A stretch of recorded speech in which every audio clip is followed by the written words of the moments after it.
Boa tarde, meus amores. Tudo bem com vocês? Espero que sim. Estamos aqui novamente. Eu, Renata. Eu, Polly. Apresentando o Elas Podem Mais. Né? A gente sempre esquece de falar junto esse negócio, gente. Toda vez aí. A gente já desistiu.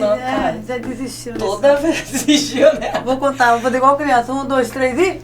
Tem que ser assim, aí, cara. Você não foi agora. Não fui. Agora que não foi você. 1, 2, 3 e... Elas podem mais. Aí melhorou. É da gente treinar, fazer assim, falar pra Vitor, falar Vai ter que ser 1, 2, assim. 3 e a gente soltar o negócio. Então, hoje o negócio tá bom também. Tá, Toda semana tá bom, né? É. Toda semana tá maravilhoso. Mas essa semana, cara, a gente já fala de um tema que Muito importante. eu acho que é importantíssimo pro mundo, pro Brasil. Porque se você parar pra pensar nessa profissão, precisa dela pra tudo. É o início. Pra você ser o que você quiser, você precisa dela. É, precisa passar por... Não precisa? Se não passar, o negócio dá ruim. Então hoje, Se não gente, quiser, né? Se não quiser a passar, gente né? tá falando com duas professoras maravilhosas. O tema de hoje é Diz aí você. Eu qual a gosto quando você fala os temas. dificuldade de ser um professor ou professora, no caso delas duas. Então vamos às apresentações. Eu tô aqui com a Fernanda. E eu com a Gabi, estamos tarde, aqui, boa noite, né? Fazer igual já falou, boa tarde, boa noite, boa noite. Boa tarde, bom dia. Oi, gente. Fala um pouquinho de você, Fernanda. Meu nome é Fernanda, tenho formação superior em letras, português e inglês. Sou de Campos, moro em Macaé já há 8 anos, 9. Trabalho na rede pública de Macaé já há 10 anos. Caramba. Já há algum tempo, né, transitando entre o Fundamental 1, 5º ano, sempre os maiorzinhos que eu prefiro, e EJA, que é a minha paixão. Entendi. E você? Gabriela? Gabi. Mais uma Gabi. Mais uma convidada Gabi no podcast. Eu gosto, Mais eu uma gosto. Gabi, mais uma Gabizinha. Fê Gabi. Pronto, já é intimidade. Fala um pouquinho de você, Gabi. agora. Boa tarde, eu agradeço a todos pelo convite, uma alegria estar aqui com vocês hoje e poder falar um pouquinho desse tema que eu sou apaixonada por educação. Eu falo que o estudo ele mudou a minha vida. Sou palestrante também, além de professora, e eu conto como eu saí da Casa do Pão de Queijo, na Vila Kennedy, de atendente, a apresentar parte da minha pesquisa acadêmica na França, na Faculdade de Sorbonne. Então eu falo assim que o estudo ele muda vidas e não é alguma coisa que eu ouvi falar. Não, é algo que eu vivencio, então eu gosto muito. E todo o tempo você vivencia isso, né? E Vocês, eu falo professoras. que isso, a gente na EJA, também, igual a Fernanda, nós trabalhamos juntas aqui no Lagomar, na Escola Municipal Paulo Freire, na EJA. Então são 12 anos aqui em Macaé. E o quanto a gente percebe que a educação naquele lugar faz toda a diferença. Sim. Então quando a gente vai falar dos desafios, tudo isso influencia, tudo isso vai impactar, mas a gente está juntas, trabalhando, acreditando sim que é possível uma educação pública de qualidade, apesar de todos os desafios, e como a gente percebe a diferença que o estudo faz na vida dos nossos alunos ali. Total, eu acho isso também, que o estudo eu sempre falo pros meus, pra todo mundo, né? É o esteio, né? É o começo, né, de tudo, né? É a base se você não de se tudo. Formar ali, você não consegue. Tem um ditado que os meus avós já falavam, minha mãe ainda fala, né? O que ela falava mesmo? Que se você... Primeira coisa que você tem que ter na vida é o estudo. Se você não tiver estudo, você não tem nada. É o ponto de partida da vida, Você né? não tem nada. Minha mãe sempre fala isso. Se você não tiver estudo, não quer estudar, não, então você não vai ter nada na vida, não vai ser ninguém. Porque é basicamente isso. Sim. Você vai construir com a escola da vida, como todo mundo fala, mas, gente, você ter instrução, você ter estudo, você ter bagagem para você falar, poder falar de qualquer coisa é muito bom. É muito bom. E para isso você precisa ter cultura. E para isso você precisa ter o quê? Estudo. Sim. E precisamos de quem? Dos professores. Não é isso? Representando aí. Eu sou uma admiradora dela, né? Do que ela sempre fala, que o estudo muda vidas, né? E ela fala a partir da história dela e a gente também vivencia isso ao longo do tempo, né? Quando a gente vai dando aula durante um tempo, a gente vai percebendo aquelas pessoas que passaram pela gente lá construindo uma história a partir do que fizeram ali na sala de aula, do que desejaram ser, né? Ou se tornar enquanto profissão, né? Uhum. E a Gabi fala muito sobre isso, sobre essas transformações, e a gente vendo como que realmente isso acontece. E assim, aconteceu comigo também. Porque, inclusive, assim, eu me formei, peguei meu diploma e fiquei assim, com ele assim, um tempo. Trabalhando CLT, faz uma coisa ali, faz uma coisa aqui, não faz mas nada. Mas sempre muito apaixonada pela educação, né? Querendo estar ali dentro. Na verdade, eu acho assim, não vou ser assim, como é que eu vou dizer? Como é que fala, meu Deus? Não vou falar uma coisa que na época não era... me deu o start. Eu fiz a faculdade, fiz formação de professor, depois fiz a faculdade. Mas eu tinha medo de uma sala de aula. Apesar de eu sempre ter tido facilidade em falar, eu sempre fui, né, comunicadora nata. Mas eu acho que isso aí parte de um desafio muito grande, né? Você entrar na sala de aula. Você entrar na sala de aula e você ser uma representante, você influenciar pessoas, né? Caráter e personalidade. Porque são vidas, né? Pra mim, assim, a gente lida com vidas ali. Você tanto influencia, um bom professor influencia muito pro bem, pro bom, ou pro ruim também. Sim, e quando você começou... E a gente tem que tomar muito cuidado com isso. E aí, quando eu resolvi é uma responsabilidade, você começou a trabalhar, né? Com quem? Com criança, com adolescente? E aí, né, eu a partir de um start que eu tive lá em Campos, a partir de uma situação de vida pessoal, eu falei, quer saber? Eu não quero fazer mais isso não. Vou pegar meu diploma e vou ser professora. Futuca daqui, futuca dali e tal. Consegui vaga numa escola. A segunda maior, perdendo só para auxiliadora, que é uma isso escola... lá em Campos. Uhum. E aí eu fazendo uma entrevista com a vice-diretora, uma escola de padres, uma escola católica. E passando uma pessoa assim, vestida normal, e eu conversando com a pessoa ali, minha primeira entrevista, era a primeira vez que eu ia entrar de verdade numa sala de aula, né? Aí eu falando sobre adolescente, o que eu achava, como é que a gente tem que ser um pouco mediador também, tem que ser flexível, tem que negociar. Naquela época você tinha mais ou menos quantos anos? Eu tinha... 20 e poucos. Não. Eu fiz 50 agora. Deus, 50 tá no Formosa, as crianças tudo, gente. Inteiríssima. Meu Deus. Tá inteiríssima. Tem uns Graças 11 a Deus. anos, mais ou menos. Eu tava com 39, 40.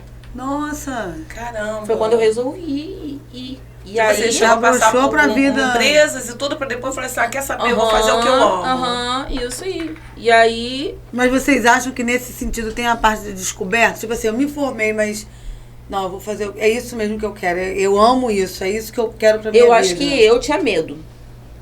Entendi. Eu tinha medo. Você teve esse medo, Gabi? No meu caso. Comigo, foi assim, eu estudei na UERJ, lá no Rio. Eu fui bolsista de extensão num projeto de Educação Física e Trabalho. Era uma educação de jovens e adultos também. Foi ali que eu já me apaixonei.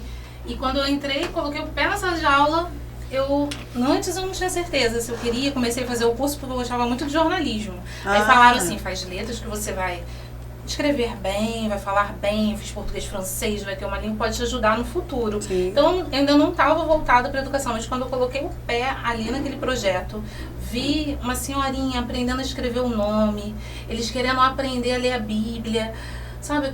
Era uma realização de um sonho. Eu fiquei tão encantada de poder participar disso. E eu falei, gente, eu quero ser professora. E aí o que acontece? Em 2004 eu fiz concurso para o Estado, eu entrei na faculdade em 2002. Em 2007, em fevereiro eu me formei, concluí, e em junho eu fui convocada para o Estado, né, foi a minha primeira matrícula, e então desde então estou em sala de aula, então são 16 anos. E logo comecei a trabalhar. Foi muito rápido. Foi muito rápido. Diferente de você, e né, Fernanda? Apaixonada por... Então dela, o meu foi assim, quando eu coloquei, foi uma paixão. Já sentiu aquele desejo, né? E uma pergunta assim que me vem à cabeça, que todo mundo... Por quê? Por que eu vou fazer essa pergunta? Porque às vezes as pessoas minhas se formam hoje e tem essa vontade, e tem o dom, porque também é um dom, tá? Ser professora é um dom, é uma coisa de coração. Você tem que estar preparada para estar numa sala de aula. Você vai estar ensinando pessoas que às vezes não sabem nem ler nem escrever, e já adultas, no caso de vocês adultos, né? Teve preconceito? Vocês pensaram assim, professora... Vocês chegaram a pensar, ou teve alguém que já falou pra você, pelo amor de Deus, você se formou, fez um monte de coisa, vai ser professora? Alguém já falou isso comigo pra vocês? já. Muitas vezes. Principalmente família. Às vezes acha assim, você vai ser professor e morrer de fome. O único que queria que eu fosse professora era meu pai. É mesmo? O resto, todo mundo critica, tá vendo? Tô falando pra você. Que tudo, é aquilo que a gente falou semana passada com a Ananda. Que tudo tem preconceito, sempre. Em qualquer lugar. E vocês sentem a gente, como é um programa até... Não que a gente vai fazer só mulheres, né? Que o nosso intuito mas é o cotidiano também. É o cotidiano, né? da vida, do ser humano, da nossa vivência. Mas quanto mulher, vocês acham assim que pesou mais essa questão? Vocês sofrem preconceito, tipo assim, por escolher ser professora? Já passaram, até mesmo em sala de aula, porque a gente fala muito sobre o machismo, né? Sobre a violência. Vocês já passaram esse tipo de situação assim? Eu passei... Desse preconceito, como a Renata falou assim, o preconceito até mesmo de alunos que por serem adultos, que tem gente que vai para a escola, mas assim, às vezes não tem nenhum motivo assim, certo de ir para a escola e mas chega lá, até mesmo pela revolta pessoal, de solta em cima do professor. Vocês já passaram por isso? Eu passei por uma situação, não na EJA, né, que graças a Deus, assim, eu falo que lá é o meu lugar, a gente, né, é um ambiente muito se familiar, encontrou, né? Encontrei, mas eu já trabalhei na direção de escola, né, diretora de escola, com uma equipe toda formada por mulheres, né, orientadora educacional, coordenadora pedagógica. Nossa, e eu senti, assim, que às vezes dos alunos adolescentes, que aí no caso foi uma escola de ensino médio, precisa ter um homem na equipe, até, né, os colegas falando, porque o aluno ele vai respeitar mais. E eu falei, não é assim, eles têm que respeitar a gente, independente se é homem, se é mulher, como uma pessoa. E eu falo isso com eles. Tem que ter um homem para impor respeito, né? Respeito. Eu não compreendo muito bem isso, não. Por isso nós estamos aqui, não vou entender isso direito, que elas podem mais. Que a gente sempre acredita que elas podem mais. Porque a gente valoriza, porque tipo assim, não, a gente sempre deixa isso bem claro aqui, que a gente não menospreza, não generaliza nada. Não é generalizando os homens, porque a gente sabe que tem muito homem bacana, tem muita gente bacana, mas é essa questão do tempo todo a sociedade achar que tem que haver um homem para manter o respeito, porque o adolescente, a criança, a escola, só vai respeitar se tiver um homem. Por que isso, gente? Não existe. Sendo que, né, a autoridade e o respeito, a hierarquia vale de tudo, porque a gente sabe, eu aprendi que você tem que respeitar o próximo e principalmente seu professor. Minha mãe sempre falou, respeite seu professor. Fora da sua casa, né? Sem ser a sua mãe, seu pai, a sua, né? Não, o respeito ao professor, então, aí vai entrar numa outra pauta que eu queria perguntar. Trabalhar com adolescente, vocês hoje trabalham com adultos, né? Obviamente deve ser muito mais fácil, né? Acredito eu que sim. Mas trabalhar com adolescente nos dias de hoje, antes não, porque assim, eu vou botar no meu tempo, né? Que eu estudava, era exigido da minha casa. Se a professora falasse qualquer coisa, não tinha. E tinha os professores, eles podiam ser um pouco mais rígidos, hoje não mais, né? O professor ele é muito limitado para algumas coisas que eu acho que não deveria. Não estou falando que tem que bater, não é isso. Mas o professor ele pode ter um pouco mais de autoridade dentro da sua sala, senão fica complicado. Mas não pode, porque tu tem um celularzinho para poder filmar. Lá, olha como que tá me tratando. Vocês passaram por algum tipo de situação desse jeito? Por exemplo, vocês estão dentro de uma sala e vocês passarem uma matéria, uma coisa, e aquela coisa de adolescente, gritaria, isso aqui, celular, e você dá uma ordem, não ouviu e criou-se uma situação chata. Já aconteceu? Acho que a gente trabalha na EJA, e a EJA hoje em dia, ela não é mais só pessoas de idade. Aquele aluno que talvez não conseguiu passar, então é jovem, a partir dos 15 anos já pode participar da EJA do ensino fundamental. A partir dos 15? Sim, não sabia. 18 ensino médio. Então, a EJA para o ensino fundamental a partir dos 15, certo, Fernanda? Isso. E 18 ensino médio. Então, a gente tem muitos adolescentes que às vezes ficou reprovado durante o dia, tá já, né, com 15, 16 no ensino regular, consegue uma oportunidade no Jovem Aprendiz e vai para a noite. Então a gente tem lidado na sala de aula também com essa questão da idade. Né? Você vai ter aluno muito jovem, que está com mais idade, com objetivos diferentes. Totalmente diferente. Essa questão acaba ocorrendo. A questão do uso do celular, que a gente sabe que é proibido em sala de aula, mas que para o adolescente o celular quase parte dele. Então, se você pedir para guardar... Porque a gente fala, pode atender, né, Fernanda? Não tem problema, se precisar uma emergência. O problema é você querer usar, né, durante a aula. Porque fica complicado, né? Acho que é uma coisa que eu criei também, minha. Eu não deixo. Não deixo. Eu acho, sinceramente... Porque desfoca a atenção, né? Deixa assim, se eu fosse professora, acho que eu seria desse jeito. Se estiver trabalhando uma coisa assim, olha, gente, amanhã, quem tiver celular, porque nem todos têm, quem tiver celular, traz o celular amanhã, a gente faz um pouco essa negociação, porque, tipo assim, ela não proíbe sempre. Tem uma vez ou outra que ela mesma manda trazer, porque a gente vai fazer um trabalho em grupo e vai usar a internet e vai usar o celular. Ou quando é o caso assim, alguns alunos, eles levam o celular na mochila, ou desligado, ou no silencioso. Porque o pai trabalha longe, porque a mãe trabalha longe, ou porque quem vai buscar não são eles, então eles precisam ter aquela, né, uma ferramenta de comunicação com os pais. Mas fica guardado. Fica ali no silencioso, não tem problema. Aí assim, quanto a alguns tipos de indisciplina, infelizmente, né, acontece. Mas eu acho que o professor, ele acaba, o Gabi tá aqui para me dizer se é assim ou não, a gente acaba se adequando tendo jogo a de mediar cintura, né? essas coisas aí. O jogo de cintura é muito jogo importante. De cintura para poder porque, então, com todas essas leis, né, falando que o professor não pode isso, não pode... É claro que alguns abusavam mesmo lá atrás, mas eu acho que limitou o professor de muita coisa.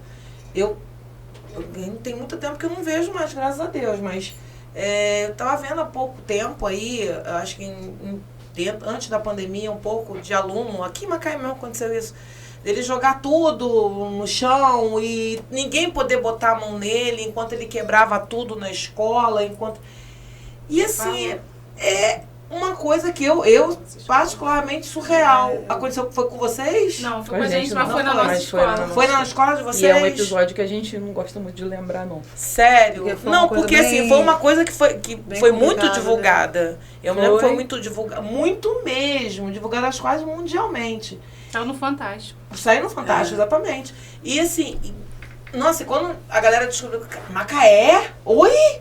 Como assim? E tem várias escolas que passam por isso, né? Mas contrapartida também, eu vi esse vídeo e analisei, a gente fica mesmo horrorizado com tal situação.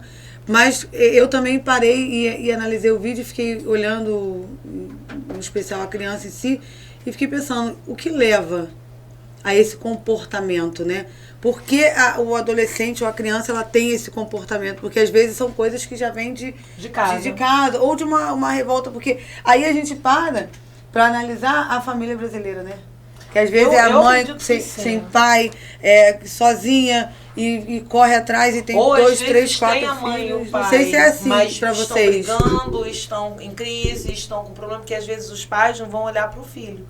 Eles estão brigando entre eles, estão passando por conflitos, né, de casais, enfim, ou coisas piores. Muitas coisas, né, que tem. E a criança está vendo envolve, aquilo tudo. Sim. Ele vai e acaba descontando aonde? Na escola. E para vocês, assim, o sentimento quando isso acontece, vocês, assim... É isso que eu ia perguntar agora. O sentimento para vocês, assim, eu como tive que uma funciona? situação bem parecida que aconteceu comigo quando foi filmada, né? Nessa mesma época até. Mas não foi com a mesma criança. Sim. Eu dava aula numa salinha, na mesma escola, só que lá no final, no fundo, né? E o menino, ele, num determinado período, ele começou a mudar o comportamento dele. Na sala, comigo, com os colegas. E aí eu tinha um contato bom com a mãe, perguntei o que estava acontecendo. E se estava acontecendo alguma coisa, que eu estava notando ele diferente e tal. Falou que não tinha nada, que não estava acontecendo nada, mas que em algumas situações ela meio que soltou que estava com alguns problemas familiares. Eu pensei assim, ele está percebendo, né? É pequeno ainda, mas está percebendo. E um dia era muito novinho, ia chegando uns 11 anos, 10, 11 anos. Uma idade complicada. Eu ia chegando e nessa época era uma turma de correção de fluxo. Eu ficava manhã e tarde com eles, direto. Parava para almoço, eles davam uma descansadinha, brincavam e tal, voltava para o reforço. Ele foi entrando e o colega encostou, não sei, algo assim, houve um toque, ele tropeçou, mas não chegou a cair. E ele começou a chutar tudo, jogar tudo, bater tudo. Na época a escola não tinha câmeras, né, como tem hoje. E gritando, xingando muito, e eu fiquei assim, gente, esse menino não era assim, o que aconteceu? E os colegas meio que falando, mais pra inflamar até. Aí eu fiz assim pra todo mundo, falei, vai todo mundo pra sala agora. Ele se jogou no chão, se batendo, e tipo esperneando, parecendo criança nova, né? Novinha. Aí eu fiquei... Pensei, meu Deus, o que eu vou fazer agora? Eu sentei no chão junto com ele. Eu sentei no chão, eu não sei, uma coisa que eu acho que o professor tem muito isso, dá um estalo, né? Um estalo, faz feeling, assim, na hora. Uma coisinha que vem, faz isso. Eu sentei, eu falei, meu filho, olha pra mim. Aí ele chorando e gritando, ninguém gosta de mim, ninguém gosta de mim. Minha mãe, meu pai, não sei o quê. Aí eu falei assim, não, mas eu gosto de você. E você gosta de você? Aí ele parou, ficou parado assim e tal. Falei, meu filho, me dá um abraço aqui. Aí ele veio, eu sentada no chão, ele veio, botei ele aqui assim em mim. E assim, é sempre uma fala que eu tenho, né? Que abraços curam. Bastante. É. Emociona aqui, somos duas. Ah, não, gente. Somos duas. Eu peguei aquela criança ali, fiquei com ele, e ele tava assim. Meu Deus. E aí eu fui acalmando, e os outros vieram.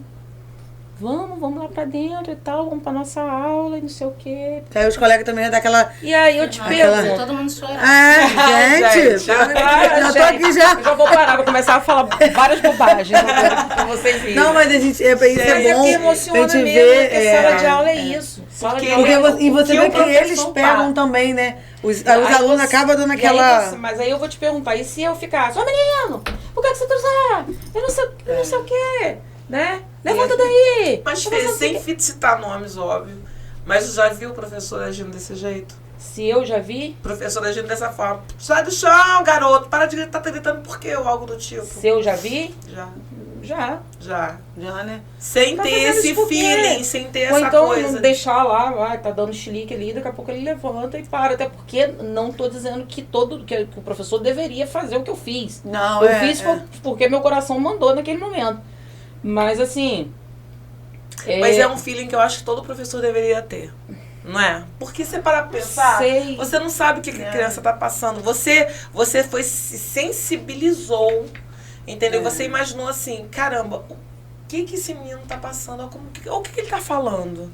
Sabe? O que ele tá fazendo? O que ele tá fazendo, ele não é assim. Se ele fosse um menino já por si só, que deveria ter, de repente, sei lá, chamado conselho tutelar na casa de algo do tipo. Mas não foi o caso. Não. Ele não era assim. Então, assim, e você observou, né? Teve a sensibilidade de observar e que não aconteceu isso. É isso que né? eu falo, que isso é ser um professor. Não, o professor ele tem muita importância disso, que ele sempre chama. E com você, Gabi, já aconteceu alguma coisa desse tipo? Ou parecida? Ela estava falando, eu me lembrei de uma coisa que eu trabalho muito com os meus alunos, até essa questão da violência, comunicação não violenta. Faço até uma palestra, converso muito, né, da importância de como a gente fala. Porque às vezes eles acham assim que ser sincero, principalmente nas nossas turmas de EJA, aí eu falo a verdade, eu sou sincero. E eles saem falando, e eu falo, mas você já parou para pensar um pouquinho o quanto isso pode magoar, ferir o outro? E a gente traz eles para refletir, porque nunca ninguém falou isso. Eles eles olham assim, não, mas na minha casa meu pai fala assim comigo, minha mãe, todo mundo em volta fala desse jeito, e eles acham que só existe esse jeito. E a gente, como professor em sala de aula, a gente pode mostrar que não é só isso, que há outras formas, como em português, né? Há outras formas de você comunicar o que você deseja, que você vai ter um resultado muito melhor. Eu falo que a comunicação, a gente aprende com a comunicação não violenta, que a comunicação, a linguagem, é uma ponte, ela pode te unir, te aproximar, né? E se você não faz isso, ela vai te afastar.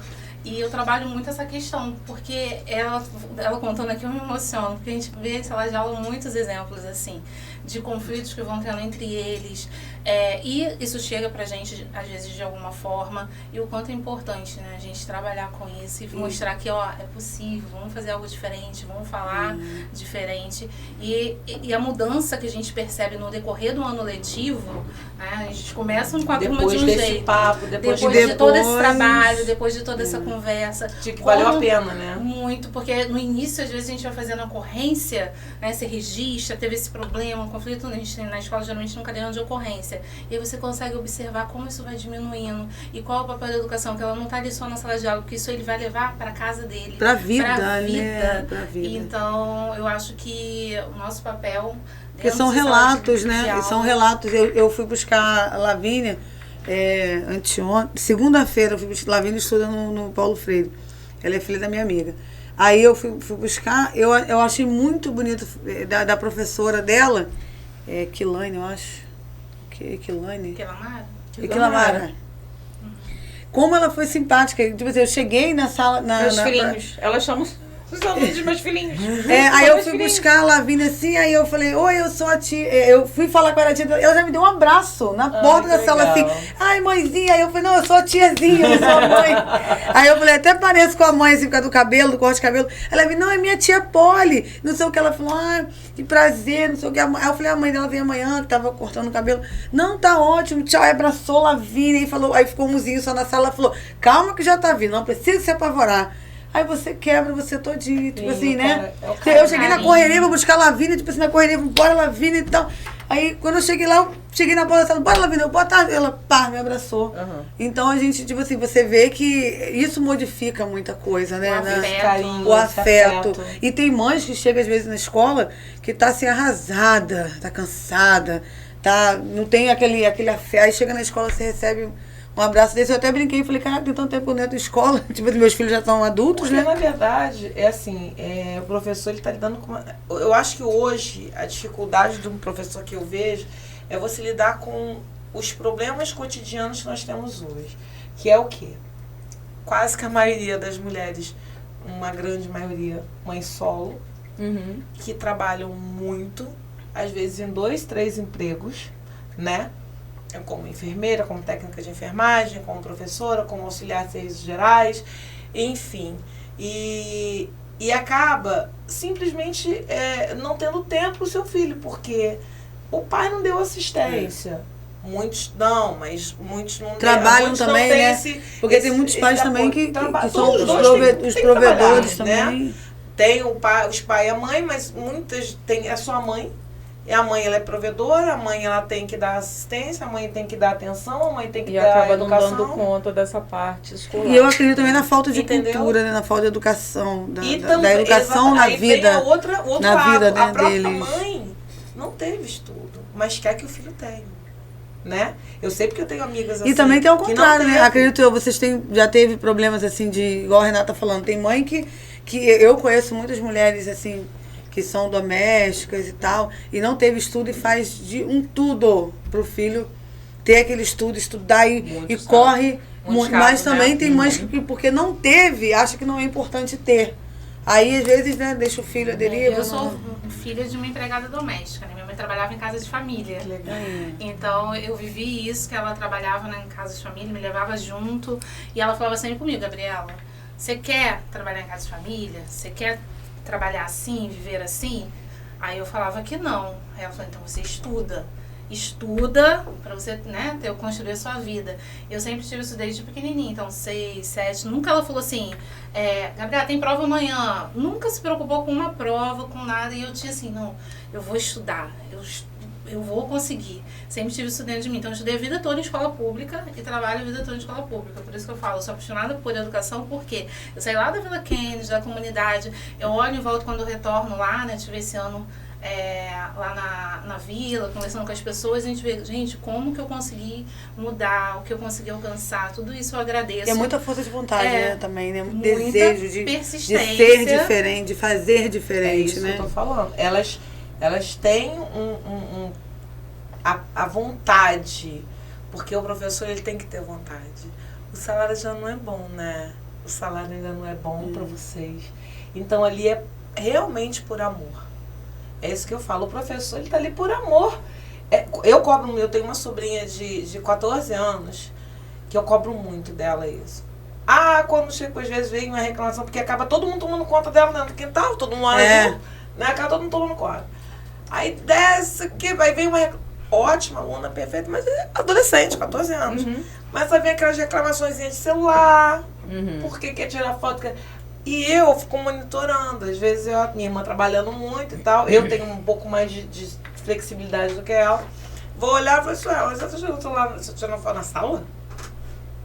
Na sala? Não. Na sala não. Aí minha mãe, tá tirando foto na sala?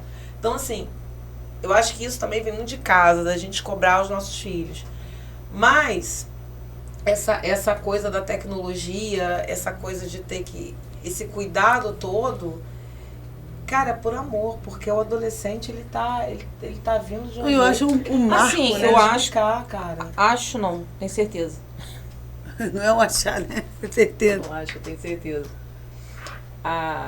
O modelo de educação que a gente trabalha hoje, não sei se você vai concordar comigo, ele precisa ser revisto.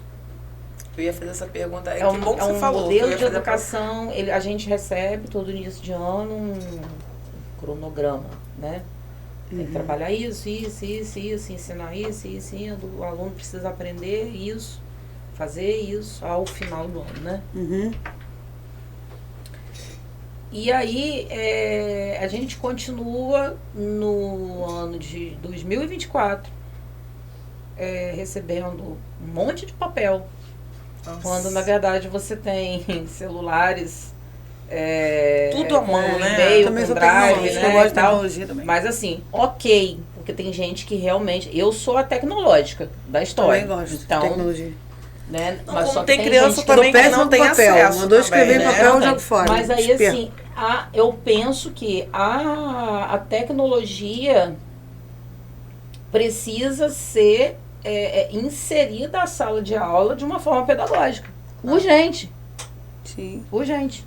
Então, e vocês acreditam que se isso acontecer, a probabilidade dos alunos assim, se interessar mais devido à tecnologia ter tomado conta deles, assim, da humanidade, né? Porque hoje a gente não vive sem celular. Você acredita que de repente poderia aparecer mais, assim, mais interesse dos alunos nessa questão? Sim, eu posso falar que eu vivi isso, né? Tem um exemplo disso, eu ganhei fiz um projeto com os alunos, porque eu acho que a escola não é atrativa para o aluno, principalmente para o aluno da EJA. Então, eu fiz um projeto com eles, apresentei no Congresso Nacional de Educação, lá em Maceió, e ganhei em primeiro lugar com essa prática da EJA.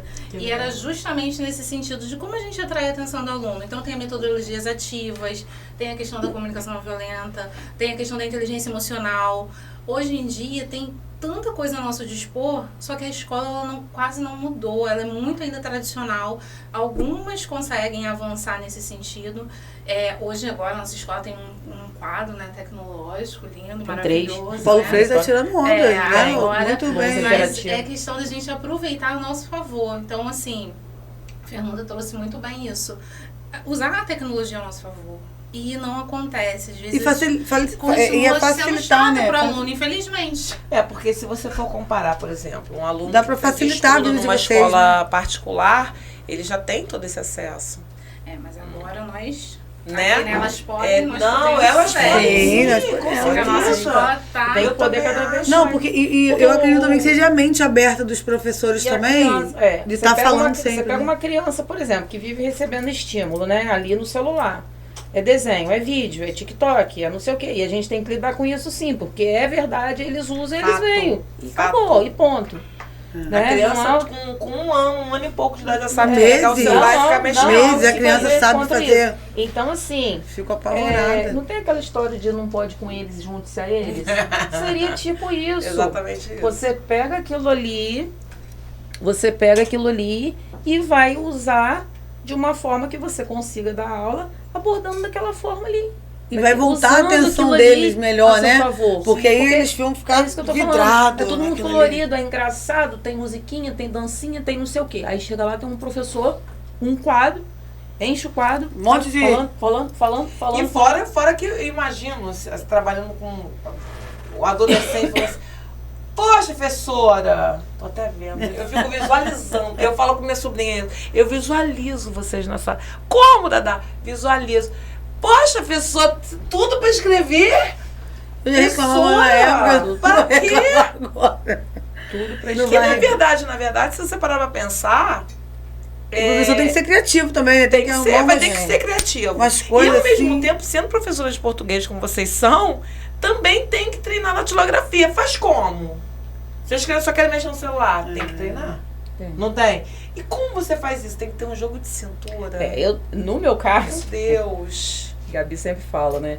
Eu tenho meio que uma veia cômica, uns humores ácidos, né? E aí, alguns alunos meus, quando eles percebem isso, no final, assim, quando eu olho e falo assim, você tá certinho aí, né? Conversando e eu aqui falando sozinha. É isso mesmo? Aí, não, tia, não. Eu vou prestar atenção. Tá bom, não sei o quê. Só que aí é mais forte do que eles, né? Porque você tá lá e você vira pro quadro pra fazer uma anotação. Quando você olha, eles estão conversando de novo. A gente se distrai com pouca coisa. Não, porque... E outra... Já viu o BBB? Como é que tá? Aquele cara do BBB... começa o assunto. Aí, e quando vocês viram? Não, você não viu isso aqui, ó. Aí já abre o celular. Já era. Aí como é que faz? Aí como é que luta contra isso? Usa a favor. A favor. Aí você vai... Eu, por exemplo, assim, em algumas situações eu já até peguei assuntos que ele não... Já falei, né? Eu proíbo o celular na sala. Proíbo, assim... Na EJA, não. Na EJA, eu mexo com eles. Eu falo, gente, qualquer coisa me distrai. E é verdade. Qualquer coisa me distrai. E aí, se eu estiver dando uma explicação, como já aconteceu, eu tô dando uma explicação de uma matéria, de alguma coisa. E um celular toca, entra uma mensagem, eu faço assim, ó. Aí eu faço assim, quando eu volto... Acabou, já era. Aí vou voltar. Aí eu falo assim, pelo amor de Deus, bota esse telefone no silencioso. Ajuda a professorinha. Já distraiu você. Automaticamente tu tá vendo, vai distrair E você me e atrapalha. todo mundo. E é engraçado que esse comportamento pode aí deixar... a gente guarda, sabia? O quê? Esse comportamento dos professores, assim, do jeito que fala, a gente guarda. Sim. Eu tive uma professora de ciência, Nádia, ela até do aeroporto, Nádia. Cara, eu tenho altas lembranças, e meu irmão na época estudou com Nádia também, mas eu tenho altas lembranças, e hoje até onde a gente encontra com Nádia, é uma farra. Olha, eu acho maravilhosa que ela. é assim, o professor, ele tem um poder, eu sempre falo isso. Eu tinha uma professora, Marie, que era professora de inglês, né? Tinha Caetano Dias, colégio Francisco Caetano Dias, era bolsista no Caetano Dias. E tinha aula de inglês, nossa, de inglês. Tinha uma salinha que tinha aula de inglês. A gente tem... A Marie, eu nunca mais esqueci. Ela hoje tá com o quê? Tem a idade da minha mãe, quase 80. Eu cruzei com ela, eu fiquei apaixonada. Ai, professora. Eu falei, olha, eu com 51. Professora, aí eu comecei a lembrar com ela que a gente cantava One little, two little, three little. Gente, isso aí nunca mais saiu da minha cabeça. Eu tenho uma musiquinha da professora de português que era assim, ante, após, até, com, contra, desde. Eu não esqueço disso.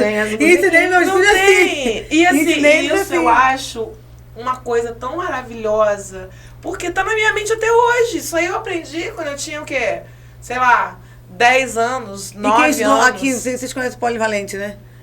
Eu estudei no Polivalente, a diretora era a Ângela. Meu Deus do céu. Dona Ângela, minha filha, a senhora é maravilhosa, mas a gente tinha um medo de Ângela. Estudou lá no Polivalente. Um medo. Quando Dona Ângela vinha, você podia estar fazendo o que for, né? Faltava pouco para fazer todo mundo. Parava Deus do mundo. Aí vem a parte que eu falo do respeito. que na Tinha a nossa Sueli época, também, que era da coordenadora do né? Tinha a Marli também. Pô, então, na nossa vontade de época... passar. A gente nem confiava muito. Agora, quando vinha da loja séria, chegava, parecia que eu escutava os passos dela. Quando eu olhava assim, ó, eu me aprumava. Não, tô indo pra sala, tô indo pra sala. Rápido eu fazia. É isso que eu falo do respeito ao professor, que é o que eu cobro hoje da minha sobrinha, que eu cobro de qualquer outra criança ou de adolescente. Porque é necessário respeitar o professor numa sala de aula, porque ele está ensinando você para te preparando para a vida, né? O que você vai aprender ali na sala de aula, você não vai aprender em nenhum outro lugar, sabe? Você nunca mais vai apagar da sua mente. Você pode perder qualquer outra coisa na sua vida, menos a educação. E no caso de vocês, nessa memória afetiva, no caso de vocês que trabalham com EJA, qual experiência assim, vocês já tiveram assim de emocionante ou até mesmo engraçado que vocês levam para a vida de vocês nesse segmento do EJA, né? Que são pessoas mais velhas que você nota aquele comportamento, assim, aquela garra, né? Do tempo, apesar de ter perdido o tempo lá atrás, mas de tentar recuperar agora. Vocês já viveram experiências assim com certeza, é emocionante. Eu falo que o professor é uma profissão assim maravilhosa, porque não termina quando acaba. Terminou, nunca mais vou ver esse aluno. A gente mantém contato com os alunos, a gente tem essa proximidade. Então, ano passado eu recebi, por exemplo, o convite de uma aluna para a formatura dela do ensino médio. Nossa, então, ela terminou com o fundamental, ela se formou ali no Matias Neto. Ela mandou o certificado, a foto do certificado, a foto da formatura. Na época da pandemia, a gente não podia fazer a formatura na escola. Eu, na garagem de casa, assim, a gente fez um painel, tiramos a foto com cada um com a beca. Aí essa aluna trouxe, olha, eu vou agora fazer enfermagem.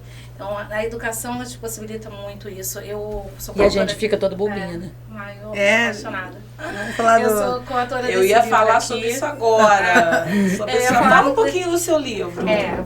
Só para fechar, é uma aluna, quando eu lancei esse livro, sou coautora, ela foi no lançamento do seu livro? Do meu livro. Eu fiz o lançamento lá no IFEF, depois fiz na escola. Então, são ex-alunos, a gente consegue manter. Bota na câmerazinha aí. A gente consegue manter, isso é muito gratificante, né? Paradinho com ele aqui, esse relacionamento. Bota nessa daqui, Renata. Essa é melhor. Isso. Deixa eu botar aqui, gente. Esse é o livro da Gabi. Sou coautora. Histórias memoráveis. Ela é coautora do livro. Como pessoas comuns transformam fraquezas em forças. Já quero esse livro. Isso é forte, hein? A gente forte. E o qual livro livraria? Não, já vou. Em qual livraria ele você encontra, Gabi? Ele tá online na Amazon. Já tá online lá também? Tem ele digital, Gabi é tecnológica. Obrigada. Legal. Você manda pra gente o link, né? Da gente... depois manda pra gente o link. Com certeza. Ó, nesse livro eu conto um pouquinho como o estudo mudou a minha vida. Que legal. Então aqui são todos, os autores são palestrantes, eles contam como pessoas comuns, né, no dia a dia, conseguem transformar os desafios, aqui se falam muito, né, dos desafios que a gente enfrenta. Exatamente. Então tem uma mãe que perdeu uma filha, ela fala um pouquinho do luto, de como ela lidou, né, com essa situação. Então são vários casos aqui, no meu caso é em relação ao estudo, que eu falo que foi o que transformou a minha vida. E eu digo sempre para os meus alunos em relação a isso.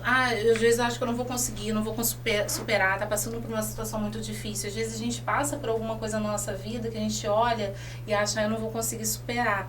E aqui a ideia é você ler durante 30 dias. Cada dia um capítulo, uma história de superação. Cada capítulo é uma história de uma pessoa diferente. Não, isso e é muito bom. Já vou ver online.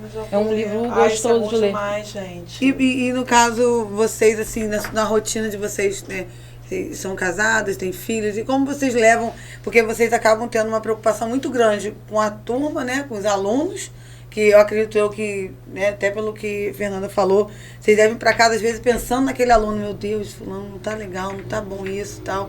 E quando você é adulto, né? Que você sabe da dificuldade, tanto do trabalho, do cansaço, e ainda para estudar. E ainda tem que estar disposta. E quando você nota, assim, como que vocês conseguem, assim, administrar essa vida, tipo assim, de professora, porque eu sei que minha família, minha tia é professora, minha prima é professora, consome muito, né? E vocês acabam até, às vezes, tomando mais dores de alunos do que de casa. E como é que vocês fazem com isso?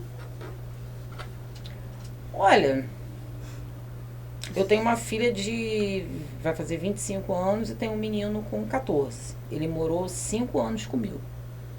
ano 22, fez um ano em 23, 22.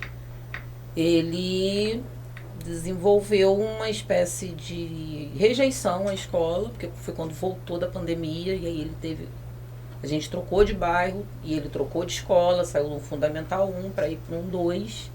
Estranhou total, estranhou a escola, estranhou tudo. E ele meio que desenvolveu uma ansiedade na hora de sair para a escola, um nervosismo, começava a suar, crise de ansiedade mesmo, dor de barriga e tal.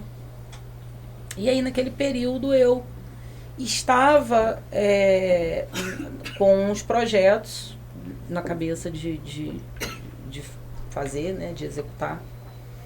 E fiz contato com o pai dele, que mora em Campos.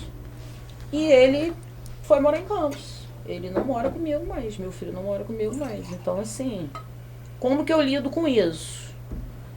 Às vezes eu olho e falo, sou dublê de mãe. Né? Porque eu vejo no final de semana, eu vejo numa época assim de carnaval.